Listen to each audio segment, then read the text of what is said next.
Hello everyone, in this video I'm going to show you how to create binocular text effect in CapCut PC. So you can see the binoculars and lens video effect.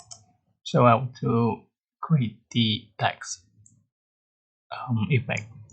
Alright, so select the white screen and go to text and select default text, or you can select text effect and also text template. For example, I'm going to select text template and just add to the track and adjust for the duration as I'm laying.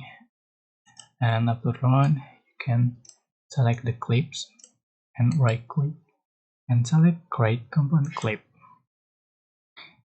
Go to effect and select binoculars, and you can see for the final result, and you can change for the speed at right.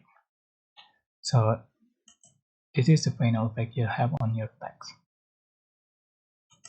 I hope this tutorial was helpful for you. Don't forget to like, comment, share, and also subscribe.